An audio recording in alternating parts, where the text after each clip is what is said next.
여러분, 오늘의 주제는 인내에 관한 것입니다.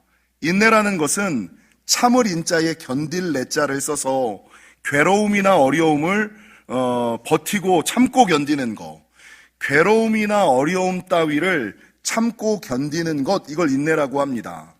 근데 참된 인내는 단순히 버티고 견디는 것이 아니라 버티는 동안 좋은 태도를 유지하는 것이다. 그냥 무조건 참고 견디는 것이 아니라 참고 견디는 동안에 좋은 관점과 좋은 태도를 유지하는 것, 이게 참된 인내.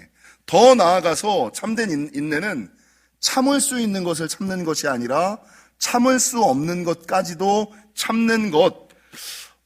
우리 유치부에서 하고 있는 좋은나무 성품학교에서는 인내를 뭐라고 정의 내리고 있냐면 좋은 일이 이루어질 때까지 불평 없이 참고 기다리는 것. 좋은 일이 이루어질 때까지 불평 없이 참고 기다리는 것, 이게 인내의 정의고, 신앙적으로 제가 인내를 정의 내리자면 하나님께서 역사하실 때까지 하나님을 바라보며 기다리는 것, 하나님이 역사하실 때까지, 하나님이 응답하실 때까지, 하나님이 축복하실 때까지 하나님을 선한 눈으로 바라보며 기다리는 것, 이게 인내가 아닐까라는 생각을 합니다. 여러분, 사람들이 세상을 살아가다 보면 자신의 힘과 능력으로는 감당할 수 없는 어려움을 당할 때, 그러니까 인내를 요구당할 때가 있어요. 나는 인내하고 싶지 않은데 인내가 요구당하는 상황에 놓일 때가 있어요. 여러분, 그때 그 문제를 어떻게 해결할 수 있느냐? 오늘 저자는 한 가지, 오직 기도밖에 없다라고 말을 하고 있는데, 그때의 기도, 내 힘과 능력으로 감당할 수 없는 문제는 그냥 기도해서는 안 되고, 오늘 이 저자는 뭐라고 말씀하고 있냐면, 가난한 마음으로 풍성한 생각을 가지고 풍성한 생각을 가지고 기도하여야 되는데, 어떻게 기도해야 되느냐? 주제도서를 읽으신 분들은 알겠습니다만, 여러분, 오늘 본문에 나오는 과부의 히브리어가 여러분 좋아하시는 알마니, 이게 과부라는 뜻이거든요. 근데 이 과부라는 히브리어의 또 다른 뜻은 어떤 뜻을 가지고 있느냐? 목소리를 낼 수 없는 상황이 히브리어 알마니, 과부의 처지와 상황이라는 거죠. 그러니까 제가 이번 특세 기간 동안에 자주 예를 들어드렸던 욥을 기억해 보십시오. 여러분, 욥은 옷을 박박 찢고 싶은 상황, 너무나 답답하고 억울하여 옷을 박박 찢고 싶은 상황, 머리카락을 박박 쥐어뜯고 싶은 상황. 여러분, 성경의 한나가 얼마나 하나님께 기도해도 기도가 응답되지 않자 너무 힘들고 지쳐서 성경은 이 한나를 뭐라고 기록하고 있냐면, 취한 것처럼 미친 것처럼. 너무 힘들어서 교회 와서 예배를 하는데, 기도를 하는데, 이게 기도를 하는 건지 예배를 하는 건지 알 수 없을 만큼 취한 것처럼 미친 것처럼 말할 기력이 없어서 여러분, 입술만 움쩍거리며 하는 기도. 이게 과부 알마니의 상황, 알마니의 기도라는 거죠. 여러분, 내 힘과 능력으로 감당할 수 없는 문제 앞에서는 어떻게 기도해야 되느냐? 그냥 기도하고 평상시처럼 기도하는 것이 아니라 알마니와 같은 상황 가운데서는 알마니와 같이 기도해야지 된다. 가난한 마음을 가지고 부요한 생각으로 기도할 뿐만 아니라 조금 더 기도해야 된다. 저자는 가난한 마음, 부유한 생각으로 기도해야지 된다라고 얘기하는데, 저는 이 상황 가운데 어떻게 기도해야 되는지를 세 가지를 딱 말씀드리고 말씀을 끝내려고 합니다. 여러분, 내 힘과 능력으로 감당할 수 없는 알마니의 상황에서는 어떻게 기도해야 할까? 첫 번째, 옆 사람이랑 이렇게 인사하겠습니다. 인내하며 기도합시다. 야고보서 1장 12절은 시험을 참는 자는 복이 있나니 이는 시련을 견디어낸 자가 주께서 자기를 사랑하는 자들에게 약속하신 생명의 면류관을 얻을 것이기 때문이라. 그러니까 참는 자는 복이 있나니 이 사람에게는 면류관, 생명의 면류관이 주어질 것이다 라고 말씀하고 있고, 요한계시록 3장 10절은 내가 나의 인내의 말씀을 지켰은즉 내가 또한 너를 지켜 시험의 때를 면하게 하리니 이는 장차 온 세상에 임하여 땅에 거하는 자들을 시험할 때라. 그러니까 참는 자들에게는 복이 있는데 이 복이 무엇이냐? 생명의 면류관을 주실 뿐만 아니라 내가 참으면 하나님께서 나를 지켜주신다. 하나님께서 나를 지켜 시험을 면하게 해주신다라고 성경은 증거하고 있다는 것입니다. 여러분, 열왕기상 18장에 보면 엘리야 선지자가 바알과 아세라를 섬기는 거짓 선지자들과 850대 1로 영적 전쟁을 벌이고 난 이후에 한 가지 더 기도를 해요. 그게 뭐냐? 영적 전쟁에서는 승리했는데 실제적인 문제를 해결하지 못하는 거예요. 3년 6개월 동안 그 땅에 기근이, 가뭄이 내려 비가 오지 않는 문제, 이 문제를 해결하기 위하여 엘리야 선지자가 어떻게 기도했냐면 성경을 보니까 무릎 사이에 얼굴을 묻고, 이게 무슨 말인지 아시죠? 땅에 엎드려 꿇어 무릎 사이에 얼굴을 묻고 막 열심히 뜨겁게 기도하는 거예요. 근데 이 정도로 기도했으면 하나님께서 응답하시고 역사하실 만한데 문제는 비가 올 아무런 조짐과 징조가 보이지 않는다는 거죠. 이게 이 정도 기도했으면 응답이 있어야지 되는데, 역사가 나타나야 되는데, 조짐이라도 보여야 되는데 아무런 조짐이 보이지 않는 상황. 여러분, 만약에 이 엘리야가 이 문제를 해결하지 않으면 어떤 일들이 있느냐? 내 뒤에서 나를 지켜보고 나를 잡아먹으려고 하던 아합과 이세벨이 언제든지 나를 죽일 수 있는, 목숨이 경각에 달려있는 이 상황 가운데서 엘리야가 끝까지 기도하면서 포기하지 않고 뭐라고 말했느냐? 열왕기상 18장 43절을 한번 찾아보실까요? 열왕기상 18장 43절. 이 엘리야가 뭐라고 보고백하고 있느냐? 구약성경 549면 엘리야 18장 43절 같이 읽겠습니다. 시작. 그의 사환에게 이르되 올라가 바다 쪽을 바라보라. 그가 올라가 바라보고 말하되 아무것도 없나이다. 이르되 7번까지 다시 가라. 여러분, 아무런 조짐도 아무런 징조도 아무런 역사도 나타날 것 같지 않는 그 상황 가운데서도 이 엘리야는 뭐라 그러느냐? 올라가 바라보라. 바라보고 올라가라. 몇 번까지? 7번까지 그리해라. 7번까지 그리해라 라고 말하고 있는 거예요. 여러분, 성경에서 이 7이라는 숫자가 무엇을 의미하는지 아시죠? 완전수 7 아닙니까? 그러니까 하나님께 기도할 때에 완전한 순종, 완전한 인내, 7번까지 그리하라 라고 하나님께서 우리에게 말씀하고 있는 거죠. 성경에 보면 이런 예가 또 있는데, 아시는 것처럼 여리고 성을 무너뜨릴 때 하나님께서 여리고 성을 무너뜨린 방법은 뭡니까? 6일 동안 성을 한 바퀴씩 돌아라. 이게 전혀 이해되지 않는 방법. 6일 동안 여리고 성을 돌아라. 그리고 마지막 7번째 날에는 7번을 돌고 소리를 지르고 나팔을 불라. 이 이스라엘 백성들이 여리고 성을 매일같이 6일을 지나면서 내가 한 바퀴를 돌 때마다 성벽이 조금씩 흔들리거나 가루가, 부스러기가 조금씩 떨어지는 조짐이 보였다면 믿으면서 나아갈 수 있었겠죠. 믿으면서 돌 수 있었겠죠. 그러나 이 사람들은 6번, 6일 동안을 그리하고 마지막 7일째 6바퀴를 돌 때에도 아무런 조짐이나 징조가 보이지 않았다고요. 그러나 언제 성경은 이 여리고성이 무너졌다라고 말씀하고 있냐면 마지막 7바퀴를 돌고 주님의 말씀에 순종하여 나팔을 불고 소리를 지를 때 이 여리고성이 무너졌더라. 여러분, 문둥병에 걸렸던 나아만 장군이 엘리사를 찾아오지요. 엘리사의 대답은 무엇이었습니까? 요단강에 가서 7번 몸을 담그라.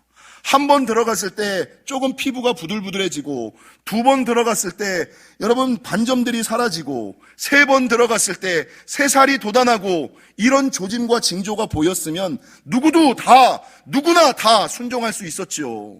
그러나 여리고성을 돌 때 이스라엘 백성들에게 마지막 7일째까지 아무런 징조가 보이지 않았던 것처럼 엘리야가 사환에게 7번까지 다시 가라라고 이야기했을 때 6번까지 올라가도 구름 하나 빗소리 하나 들리지 않았지만 마지막 7번 완전한 순종, 완전한 인내로 갔을 때 하늘에서 구름이 나타나고, 여러분 여리고성이 무너졌던 것처럼 이 나아만 장군도 마지막 7번째 요단강에 몸을 담갔을 때 그의 문둥병이 나았다 라고 성경은 증거하고 있음을 여러분 기억하시기를 바랍니다. 성도에게 인내란 무엇이냐? 조짐과 징조가 보일 때 순종하는 것이 아니라 조짐과 징조가 보이지 않더라도, 그래서 요번에 저의 특세 기간 동안에 제게 큰 은혜가 됐던 것은 7번까지라도 그리하라. 예수님 몇 번까지 원수를 사랑해야 됩니까? 7번씩 70번까지라도 그리하라.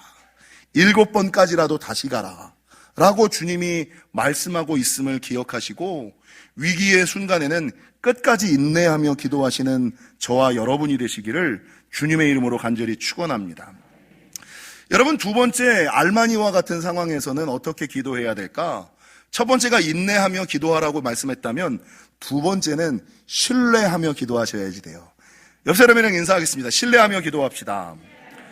마태복음 7장 7절 이하 11절은 뭐라고 증거하느냐? 구하라 그리하면 너희에게 주실 것이요, 찾으라 그리하면 찾아낼 것이요, 문을 두드리라 그리하면 너희에게 열릴 것이니, 구하는 이마다 받을 것이요, 찾는 이는 찾아낼 것이요, 두드리는 이에게는 열릴 것이니라. 너희 중에 누가 아들이 떡을 달라 하는데 돌을 주며 생선을 달라 하는데 뱀을 줄 사람이 있겠느냐? 너희가 악한 자라도 좋은 것으로 자식에게 줄 알거든 하물며 하늘에 계신 너희 아버지께서 구하는 자에게 좋은 것으로 주시지 않겠느냐라고 말씀하고 있습니다. 오늘 누가복음 18장 7절도 뭐라고 증거하느냐? 하물며 하나님께서 그 밤낮 부르짖는 택하신 자들의 원한을 풀어주지 않으시겠느냐? 우리 하나님이 오래 참으시겠느냐? 라고 말씀하고 있다는 거죠. 그러니까 우리가 기도하는 동안에 하나님을 의심하며 나가는 것이 아니라 꼭 환난 가운데 기억해야 되는 것은 우리 하나님은 반드시 응답하시는 분, 반드시 역사하시는 분, 반드시 축복하시는 분이라는 분라는 믿음을 가지고 계셔야지 되고, 우리 하나님은 좋은 것으로 갚아주시는 하나님, 더 나은 것으로 갚아주시는 하나님이라는 이 두 가지 믿음, 반드시 응답하시는 하나님, 더 좋은 것으로 갚아주시는 하나님이라는 믿음을 가지고, 신뢰를 가지고 기도하셔야지 된다는 거죠. 여러분, 성경에 보면 히스기야 왕은 선지자 이사야로부터 내가 죽고 정령 살지 못하리라 라는 시한부 선고를 받아요. 목회자의 입에서 선포가 끝났어요. 강단에서 선포가 되었어요. 그러나 이 히스기야는 목회자의 입에서 선포된 그 말씀을 듣기는 들었지만 어떤 믿음이 있었냐면, 어떤 문제라도 하나님께 나가면, 기도하면 하나님이 풀어주실 거야. 하나님이 열어주실 거야. 죽음의 문제, 생명의 문제라도 하나님께 기도하면 하나님이 응답해 주실 거야 라는 믿음이 있었어요. 그래서 히스기야는 이사야 선지자를 통하여 사형 선고를 받았지만, 여러분 그 마지막 순간에 다시 낯을 벽을 향하여 기도하며 나아가지 않습니까? 요나 이야기도 제가 이번 특세 기간 동안에 많이 하는데, 여러분 요나가 뭐라고 고백해요? 요나서 2장 4절, 내가 여호와 앞에서 쫓겨남을 당하였을지라도 하나님이 나를 쫓아냈는데, 그럼 끝난 거 아니에요. 근데 요나가 끝났다고 이야기를 해요. 하나님이 나를 쫓아내셨어도 내가 주님을 다시 바라보면, 내가 성전을 다시 바라보면 하나님이 다시 받아줄 거야. 그래서 다시 주의 성전을 바라보잖아요. 그러니까 어김없이 우리 하나님은 다시그를 받으셔서 하나님의 사람으로 세우시는, 요나를 다시 받으시고 히스기야에게 생명을 허락하시는 은혜를 허락해 주시지 않습니까? 사람들은 끝이라고 이야기하지만, 사람들은 끝났다고 이야기하지만 우리 하나님에게는 끝이 없습니다. 사람들은 틀렸다라고 이야기하지만 우리 하나님께 기도하고 바라면, 신뢰하면, 그 믿음 가운데 나아가면 마지막 순간에도 하나님의 응답하심을 기억하시고 인내하며 기도하시고 신뢰하며 기도하시기를. 마지막 세 번째, 여러분 이 위기의 순간에 알마니와 같은 상황에서는 어떻게 기도해야 되느냐? 옆 사람이랑 인사하겠습니다. 함께 기도합시다. 인내하며 기도하셔야지 되고 신뢰하며 기도하셔야지 되고 함께 기도하셔야 됩니다. 야고보서 5장 13절 이하 16절, 너희 중에 고난당하는 자가 있느냐? 그는 기도할 것이요 즐거워하는 자가 있느냐? 그는 찬송할지니라. 너희 중에 병든 자가 있느냐? 그는 교회의 장로들을 청할 것이요 그들은 주의 이름으로 기름을 바르며 그를 위하여 기도할지니라. 믿음의 기도는 병든 자를 구원하리니 주께서 그를 일으키시리라. 혹시 죄를 범하였을지라도 사하심을 받으리라. 그러므로 너희 죄를 서로 고백하며 병이 낫기를 위하여 서로 기도하라. 의인의 간구는 역사하는 힘이 큼이니라. 믿는 사람들의 기도는 능력이 있다라고 말씀하고 있는 겁니다. 그래서 여러분, 내 힘과 능력으로 감당할 수 없는, 기도할 수 없는 상황에는 어떻게 기도해야 되느냐? 우리 영지교회에 기도체인 119가 있는 것처럼 내가 기도할 수 없을 때는 누군가에게 부탁하여 함께 기도해야 되고 서로 기도해야 한다. 내가 기도하지 않을 때 나를 위하여 기도할 수 있는 사람들을 몇 명은 포진시켜 놓으셔야 돼요. 항상 기도하기는 사실 쉽지 않거든요. 그러니까 내가 은혜가 있을 때 이 사람은 은혜가 없을 수가 있고, 이 사람은 은혜가 있을 때 없을 때 내가 은혜가 있을 수가 있거든요. 남편이 은혜가 없을 때는 없을 때 아내가 은혜가 있을 수가 있고, 아내가 은혜가 없을 때 남편이 은혜가 있을 수가 있거든요. 함께 있으면 더 좋지만, 그래서 인생의 위기를 만났을 때는 함께 기도하시고 서로 기도하셔야 한다. 그래서 앞서 히스기야 왕은 사형 선고를 받았을 때 선지자 이사야에게 기도를 부탁하죠.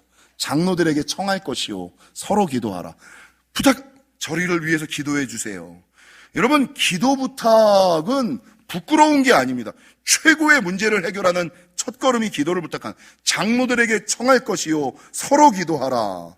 그래서 히스기야는 이사야 선지자에게 기도를 부탁하였고, 여호사밧 왕도 모압과 암몬 마온 연합군 앞에서 이스라엘 백성 온 유다를 모아 함께 기도하였고, 사무엘도 블레셋의 문제 앞에 온 이스라엘을 미스바에 모아 함께 기도하였고, 심지어 예수님께서도 감당하기 어려운 십자가를 눈앞에 두고 겟세마네 동산에 올라가는데 왜 제자들을 데리고 올라가셨을까요? 깨어서 함께 기도해 줄 것을. 그러니까 여러분, 기도는 혼자 되지 않습니다. 신앙은 혼자 되지 않습니다. 내 주변에 함께 나를 위하여 기도해 줄 사람 최소 몇 명? 6명은 있어야지 됩니다. 내가 기도하지 못할 때 나를 위하여, 내 가정을 위하여, 내 생업을 위하여 기도해 줄 사람 6명은 있어야 최소한 무너지지 않고 넘어지지 않는다라고 말하는 거죠. 사랑하는 성도 여러분, 저자가 과부라는 단어에서 이야기하는 알마니, 소리조차 낼 수 없는 상황, 내 힘과 능력으로는 감당할 수 없는 상황에는 어떻게 기도해야 되느냐? 알마니 과부처럼 기도해야 되고, 저자는 가난한 마음, 풍성한 생각을 가지고 기도해야 된다라고 말할 뿐만 아니라, 저는 요 3가지, 인내하며 기도하고 신뢰하며 기도하고 함께 기도해야만 그 힘이, 그 문제가 해결되어지고, 그 문제를 내 힘으로 해결하는 것이 아니라 우리 힘으로 해결하고, 우리 힘으로 해결하는 것이 아니라 하나님의 힘으로 해결하시는 저와 여러분이 되시기를 주님의 이름으로 간절히 축원합니다.